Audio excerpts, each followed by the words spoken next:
UP का नौजवान UP में काम पाए, एक कल्पना थी, लेकिन आज साकार हो रही है।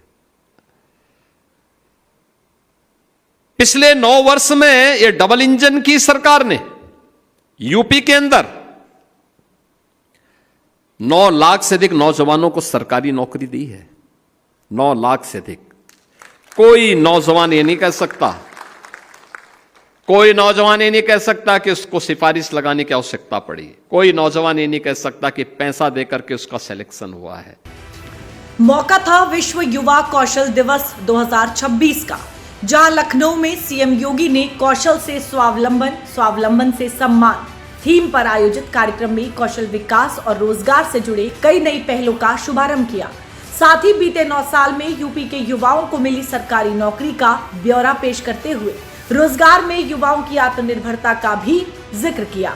3.25 करोड़ नौजवान या कारीगर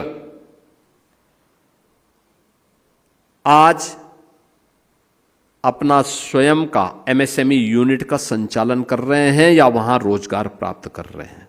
3.25 crore, 96 lakh MSME unit UP के पास से पहचान दिलाता था। मुरादाबाद का पीतल उद्योग, फिरोजाबाद का ग्लास उद्योग, मेरठ का स्पोर्ट्स का उद्यम, भदोई की कालीन, लखनऊ की चिकनकारी, जहां ब्लैक पॉटरी बन रही है, जहां बनारसी साड़ी बनकर के आज भारत की नारी की श्रृंगार बन रही है, उसी बनारस को पिछली सरकारों ने आतंकवाद का गढ़ बना दिया था, पहचान का संकट खड़ा कर दिया था। आजमगढ़ के नाम पर तो लोग होटल और धर्मशाला में रूम भी नहीं देते थे।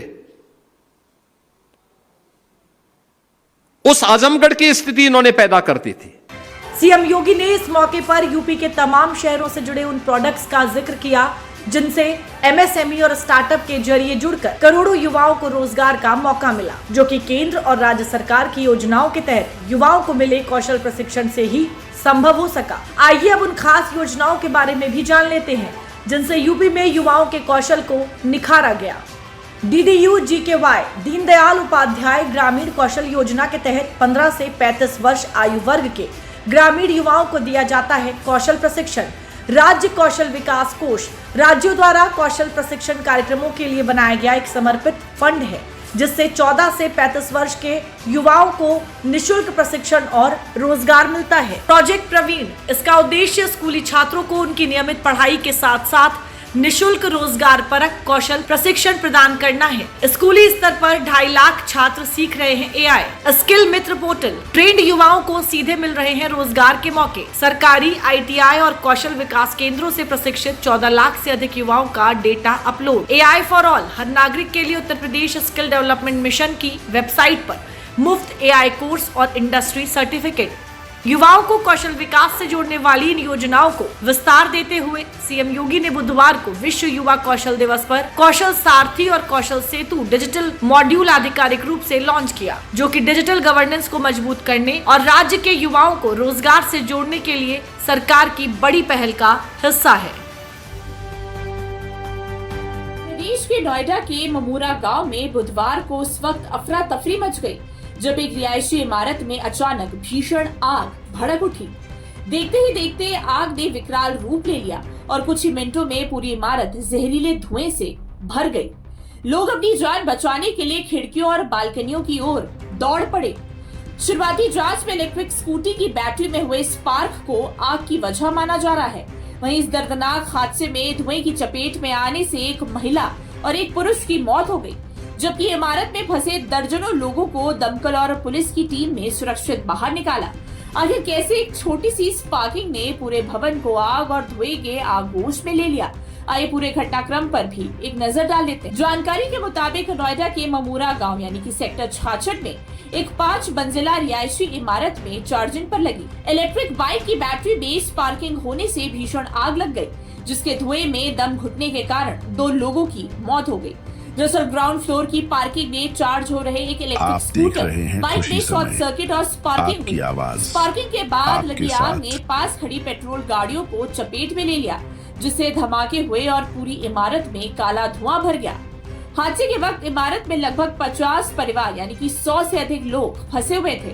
वहीं हादसे की जानकारी मिलते ही फायर ब्रिगेड की 7 गाड़ियों और हाइड्रोलिक प्लेटफॉर्म की मदद से लोगों को खिड़कियों और पड़ोसी छतों के रास्ते सुरक्षित निकाला गया, लेकिन दम घुटने की वजह से एक महिला और एक पुरुष की हालत गंभीर हो गई, जिन्हें अस्पताल ले जाने पर डॉक्टरों ने मृत घोषित कर दिया। वहीं पुलिस ने लापरवाही बरतने के आरोप में मकान मालिक लीज धारक को हिरासत में लेकर एफआईआर दर्ज कर ली है।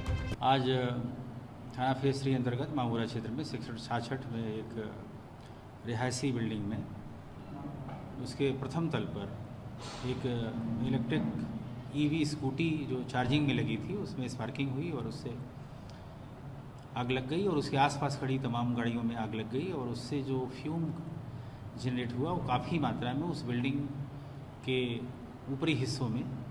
और इस मामले में नेग्लिजेंस के आरोप में उस बिल्डिंग के जो लीज होल्डर हैं, संचालक हैं, उनके विरुद्ध समुचित धाराओं में अभियोग पंजीकृत किया गया है और उनको हिरासत में ले लिया गया है। इस प्रकरण में अन्य विधिक कार्यवाही की जा रही है। फिलहाल दमकल विभाग ने आग पर पूरी तरह काबू पा लिया है, लेकिन इस हादसे ने पूरे इलाके में दहशत का माहौल पैदा कर दिया है। शुरुआती जांच इलेक्ट्रिक स्कूटी की बैटरी में स्पार्किंग की ओर इशारा कर रही है। हालांकि आग लगने की असली वजह का खुलासा विस्तृत जांच के बाद ही हो सकेगा। उधर मुख्यमंत्री योगी आदित्यनाथ ने घटना का संज्ञान लेते हुए अधिकारियों को राहत और बचाव कार्यों में किसी भी तरह की लापरवाही न बरतने, घायलों को बेहतर इलाज मुहैया कराने और पूरे मामले की निष्पक्ष जांच कराने के निर्देश दिए।